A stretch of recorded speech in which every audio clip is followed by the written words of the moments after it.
President Trump suggesting that the FBI should look into the Epstein case, but not necessarily because of Epstein's actions, but because he says it's a scam pushed by Democrats. But they ought to look into the Jeffrey Epstein hoax, too, because that's another hoax that's frankly put out by the pushing the Republicans and put out by the Democrats.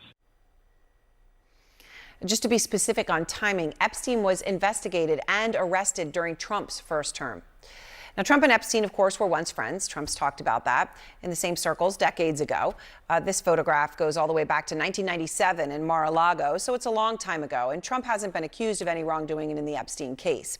Out front now is Jack O'Donnell, the former president and chief operating officer of the Trump Plaza Hotel and Casino. Jack, just as all this conversation comes up, we've talked to you many times over the years, you and I, but you worked with Trump in an important period, 1987 to 1990. And I know that's, we talk about a lot of this friendship going back that long. You heard the name Jeffrey Epstein a lot during the time you worked with Trump. Can you tell us about their friendship? Oh, sure, Erin. First off, it's laughable that it wasn't a good friendship, if not his best friend during those days. He frequently came down to Atlantic City, the two of them, to attend special events. I heard reference in several conversations, and in one conversation where I had to specifically talk to him about Epstein and his presence in the casino. So it was, it was, in my mind, it was his best friend, from really the time I was there for 4 years. His name was, not constant, but it came up quite a bit. And you're saying they would, from what you would call, come down to the casino together. Trump has called Epstein a terrific guy, a lot of fun to be with. Now, that was a New York Magazine interview all the way back in 2002, predating any of these any knowledge of Epstein's nefarious actions. More recently, Trump has downplayed his relationship with Epstein. Back in 2019, he said this, and this is right after Jack Epstein was taken into custody. I knew him like everybody in Palm Beach knew him. People in Palm Beach knew him. He was a fixture in Palm Beach. I was not a fan of his. That I can tell you. I was not a fan of his. That doesn't really fit with what you're saying. No, Erin, it doesn't. And one incident that I think kind of, proves their closeness and how much they hung out together. One time, a Monday morning, I came in and the commission was waiting. The inspectors were waiting at my office. And Donald and Jeffrey had come into the casino in the wee hours of Sunday morning, 1:30 in the morning. Two buddies. They had three women with them.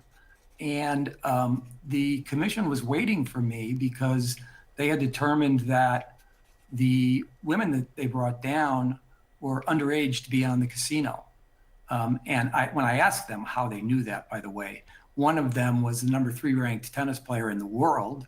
Okay. And this guy happened to be a tennis fan. And he said, Jack, I know she's 19 years old. Okay.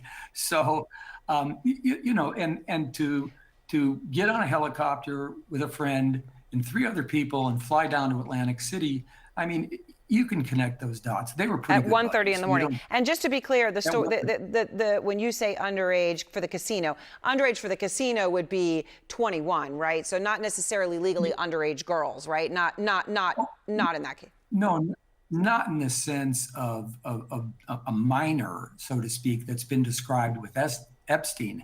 They were underage to be in the casino, and they knew for fact that one of them was 19 years old. Nobody carded them, by the way, because either the commission staff or my staff, because they were intimidated to do so. And that's why the commission was actually going to fine me for Donald's discretion. Now, one of the things that they made me do is they made me call him. And I had to, believe it or not, read him the riot act about this action because they gave him a break. Back in those days, and I think even today, the fines are substantial. They can even suspend your license for letting minors in the casino.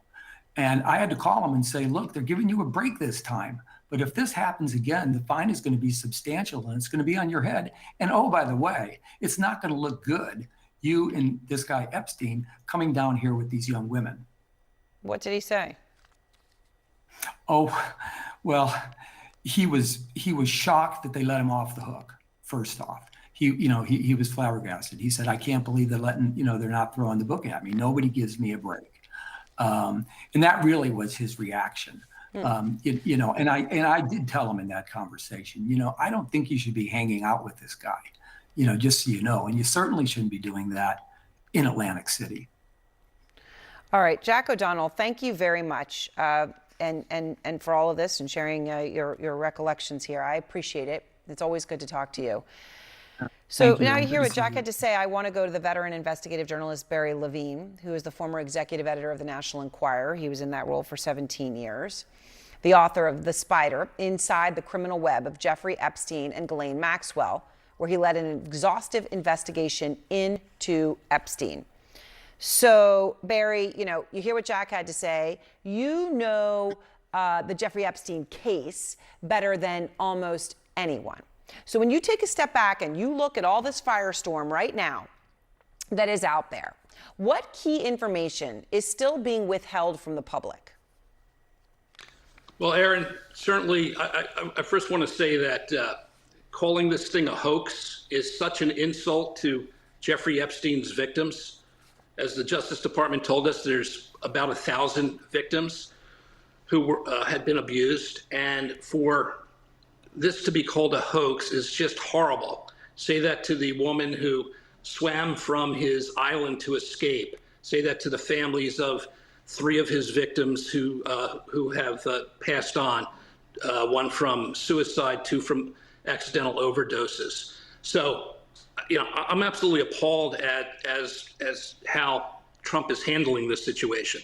But there is still so much that we can learn from these files, and I think that, as the speaker said, let's see transparency here, because not only can we learn more about men who were in his circle, who were in his web, as I wrote in my book, who were involved in this, but we can also learn the financial connections of how the money was distributed to him. I mean, it took millions of dollars for him to maintain this operation over 2 decades. And we need to see exactly how the FBI treated this, who they investigated, were there financial crimes here of individuals that need to be looked at.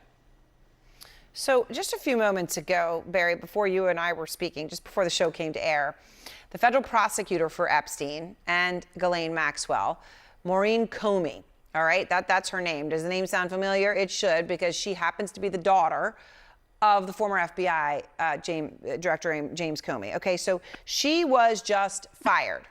All right, she was just fired. She is James Comey's daughter. She was the one looking at this case. Let's just take politics out of it, because I know there'll be politics all over this one, right? It'll be flies over a carcass. But you're very familiar with her work. What do you make of her firing?